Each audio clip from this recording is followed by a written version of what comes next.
안녕하세요. 반지하 생활 백서입니다. 분명 어제 세탁한 수건인데 오늘 다시 쓰려고 펴졌을 때 코끝을 찌르는 시큼한 냄새 때문에 당황해 본 적 있으신가요?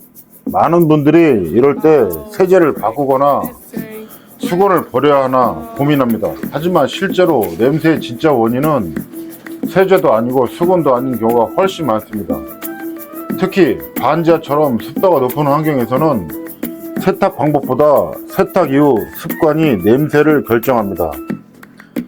사람들이 가장 많이 놓치는 핵심부터 말씀드리겠습니다.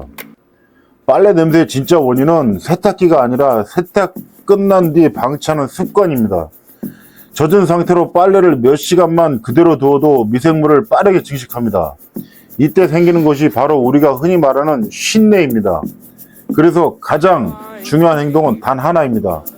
세탁이 끝나면 바로 꺼내 말리는 것. 이 간단한 습관 하나만 바꿔도 냄새 문제의 절반 이상이 사라집니다.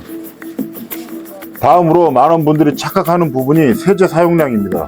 세제를 많이 넣을수록 더 깨끗해질 것 같지만 실제로는 반대입니다. 세제를 과하게 넣으면 헹군 과정에서 완전히 씻겨나가지 못한 잔여물이 섬유 사이에 남습니다. 이 잔여물은 습기를 붙잡는 성질이 있어서 세균이 번식하기 좋은 환경을 만들어줍니다.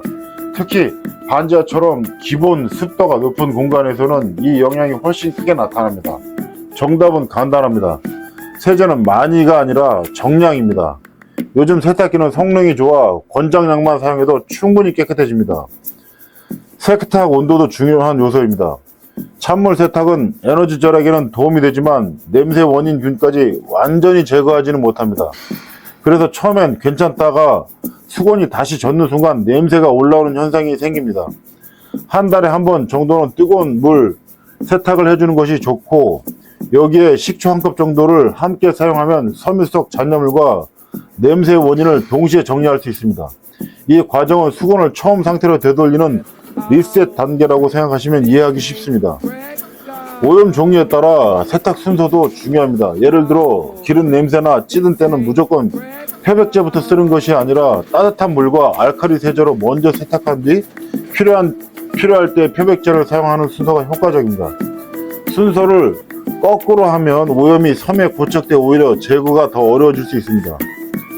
수건 냄새의 또 다른 원인은 의외로 건조 방식입니다. 수건을 접어서 말리면 겉은 마르지만 안쪽은 젖은 상태로 남게 됩니다. 특히 반지하처럼 공기순환이 느린 공간에서는 내부 수분이 빠져나가지 못해 냄새가 생기기 쉽습니다. 그래서 수건은 반드시 펼쳐서 널어 통풍이 되도록 해야 합니다. 가능하다면 간격을 넓히고 선풍기 바람이나 환기 또는 제습기를 함께 사용하면 건조 속도가 크게 빨라집니다.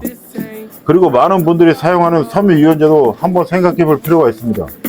섬유유연제는 수건을 부드럽게 만들지만 동시에 섬유 표면을 얇게 코팅합니다. 이 코팅층은 흡수력을 떨어뜨리고 건조 속도를 늦추며 냄새가 남기 쉬운 환경을 만듭니다. 습도가 높은 공간일수록 이 영향은 더 커집니다.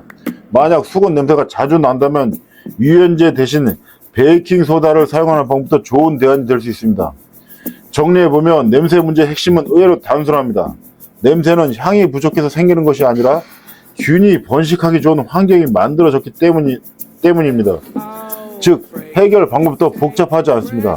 세제는 바꾸는 것보다 중요한 것, 세탁 후 바로 꺼내기, 정량세제 사용하기, 펼쳐서 말리기, 환기, 선풍기, 제습기 사용하기, 이 세 가지만 지켜도 수건 냄새 문제는 눈에 띄게 줄어듭니다. 마지막으로 꼭 기억하셨으면 좋은 한 문장 남기겠습니다. 냄새를 없애는 가장 확실한 방법은 향을 더하는 것이 아니라 균이 자라지 못하게 만드는 습관입니다. 이상입니다.